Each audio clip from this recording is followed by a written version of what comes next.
Oke guys, kembali lagi di Melanesia Free Dive YouTube channel. Hari ini saya masih di Pulau Morotai. Saya akan mengunjungi satu tempat yang paling sering didatangi oleh teman-teman kalau ke Pulau Morotai. Jadi ada satu museum swadaya lah, yang ownernya itu namanya Pak Muhlis Eso. Kenapa harus ke sana? Karena saya dapat titipan dari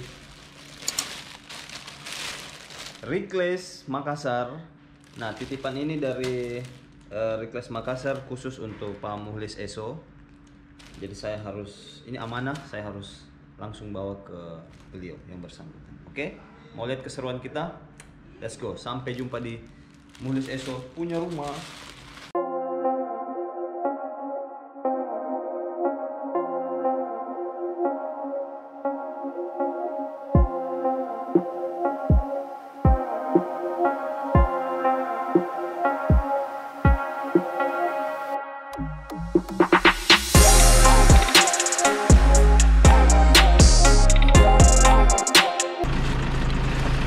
Sudah tiba di rumah Pak Muhlis Eso. Kita langsung masuk.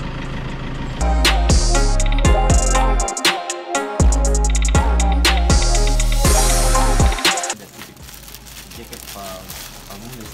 Terima kasih. Kalian bisa mau datang lihat-lihat. Oh, silakan. Oke. Guys, masuk.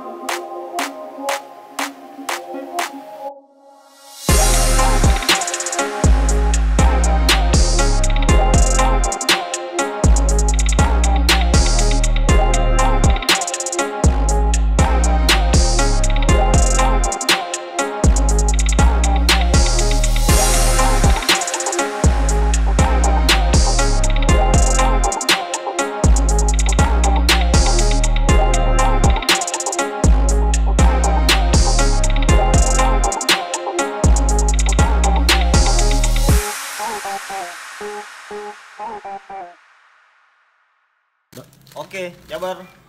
Paket sudah diterima langsung oleh yang bersangkutan. Nanti bisa dibuka, Pak Muhlis bisa dibuka. Mantap, terima kasih. Luar biasa. Mudah-mudahan size-nya cocok.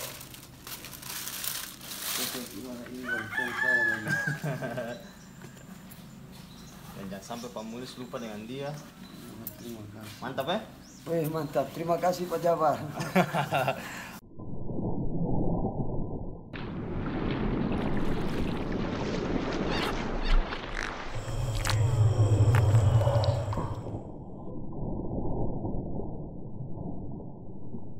Oke, teman-teman. Kita sudah ada langsung di rumah Pak Muhlis Eso. Kebetulan yang beliau sudah ada di samping saya. Beliau yang punya museum apa namanya nih? Swadaya. Museum Swadaya di Perang Dunia Kedua ya. Peninggalan Perang Dunia Kedua yang tepatnya di Pulau Morotai. Akhirnya saya bisa sampai di sini Pak Muhlis. Setelah pertama kali saya ke sini 2018, itu sudah ada niat ke sini tapi tidak sempat.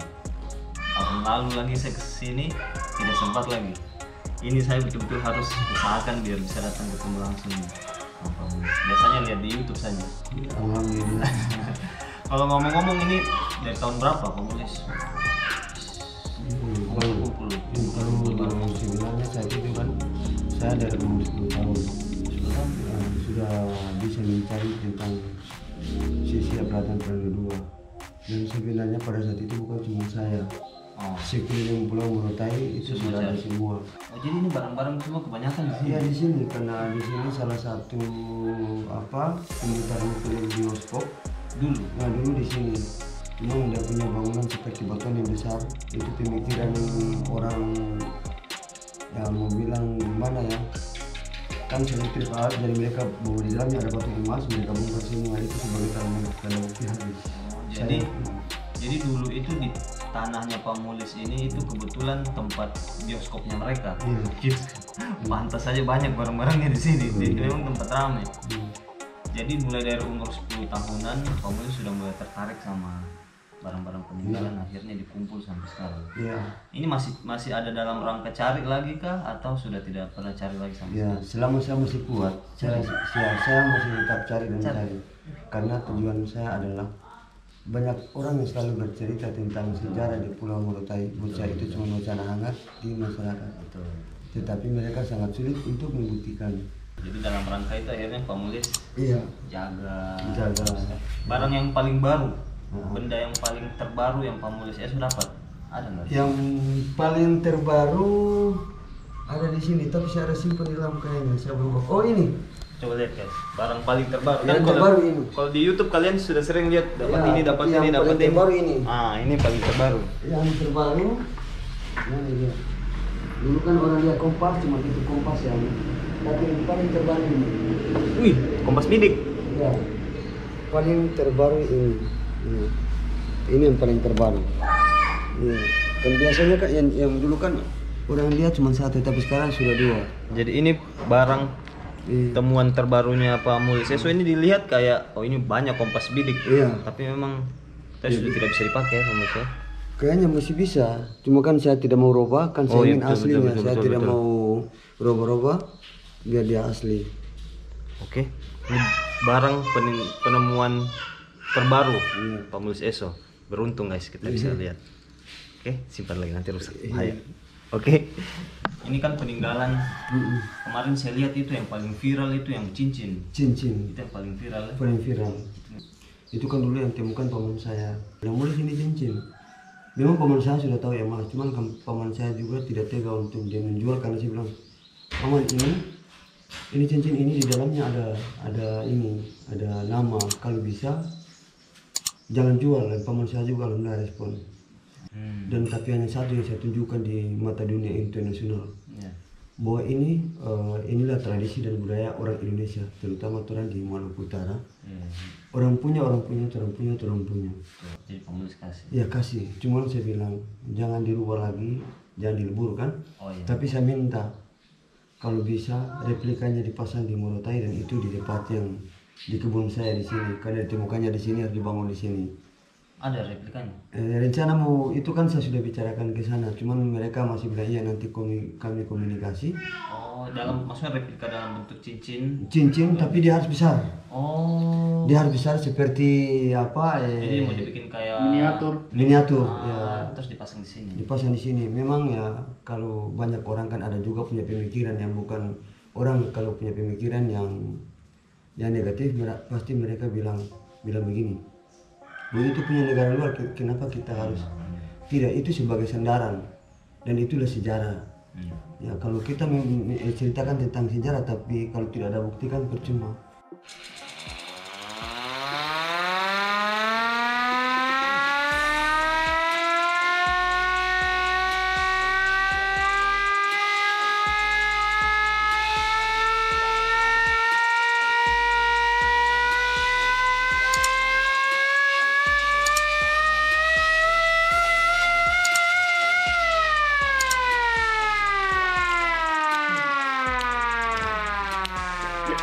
Itu penanda kalau orang zaman dulu, penanda waktunya makan. Oh, makanya kalau saya makan. Kalau Tanda alarm bahaya. waktu almarhum Tito Nurhidayat sebagai pelaku sejarah saat itu juga dia sudah meninggal beberapa bulan yang lalu. Waktu saya kasih bunyi ini dia menangis sendiri. Dia menangis, dia bilang, bisa tanya, bilang kakek Noho dia tahu kenapa menangis dengan suara sirine ini saja. Itu masyarakat Indonesia mulai khususnya di Morotai itu mulai dari orang tua turun sampai balita itu mereka sudah mati duluan karena bahwa ini tanda setiap kali ini berbunyi itu dengan setiap hari 500 pesawat tempur itu sudah lalu lalang di atas daratan Morotai. Jadi ini tanda sirine kan itu saya biasa lihat di komen-komennya orang bilang ini tanda makan lah, tanda apa, ini bukan loh ya. Ini tanda Bahwa tandanya perang. musuh sedang datang. Ya, ini jadi ketika dia bunyi itu pegang sini, nanti kalau putar pegang di sini, ya di situ. pokoknya begitu saja. Itu tandanya sudah perang orang. Jadi ini memang betul-betul ini dapatnya di sini juga. Ya. Saya sebenarnya ikutin sejarahnya MacArthur ini kan dari buku, dari film. Iya. Akhirnya saya ikut juga dia saya pernah ke Jayapura. Jayapura kan juga itu dia ada peninggalan di sana. Iya. Papua bagian barat itu ada semua sampai nyambung ke Morotai. Alhamdulillah saya dapat lihat. Iya. Karena ini dia jadikan strategi loncat katak atau loncatan batu. Ini. Jadi saat itu yang ada satu peta lagi sebelum pasang, di situ kan dengan sepenggal kata dititipkan oleh Douglas MacArthur, I shall return di saat di Filipina, aku akan kembali. Karena saat itu dia di Filipina, dia merasa malu dan dia tidak berani kembali ke Amerika karena Amerika kacau balau, karena dianggap dia tidak mampu untuk mengatur strategi. Kan saat itu kan di Filipina, mereka sempat di Filipina melawan Jepang. Nah disitulah dia bilang I shall return, aku akan kembali. Setelah dari Filipina ke Australia ke Papua, dia loncat sampai ke Morotai. Nanti di Morotai baru dia menyerang kembali sesuai janji dia, I shall return. Hanya dari Morotai dia langsung serang Filipina setingkat Hiroshima dan Nagasaki. Jadi semua dia berawal dari Morotai. Makanya di sini itu peninggalannya banyak sekali karena dia kumpul pasukannya, dia kumpul armadanya semua start dari sini. Iya. Oke, thank you ya. Oke. Pak Mulis Eso. Terima kasih banyak. Karena saya sangat hargai Mantap. ini. Saya ini cuma bawa amanah saja. Alhamdulillah. Luar biasa. Alhamdulillah kalau suka. Oke guys, jadi tugas kita sudah selesai. Barangnya sudah diterima sama Pak Mulis Eso. Kita juga sudah sempat ngobrol-ngobrol singkat dengan beliau, cerita beliau mulai pertama kali kumpul barang dan barang yang paling terbaru yang beliau dapat tadi sudah dikasih lihat. Mudah-mudahan bisa bermanfaat buat teman-teman semua. Oke, see you on the next video. Bye bye.